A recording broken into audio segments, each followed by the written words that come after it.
KLRU. The Franklin Police Department is searching for Addison Alvarez, white, female, 11 years old, 5 feet 3 inches, 100 pounds, blonde hair, blue eyes, and last seen wearing a gray hoodie, red pajama pants, and white Nike Air 1s with a pink check.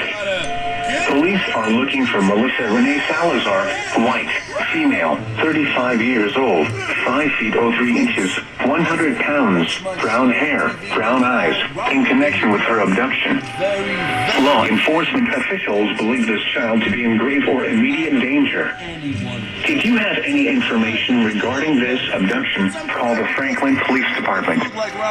News media point of contact is Franklin Police at 97982834444. End of message. I don't know, Dad. Raul seems like kind of a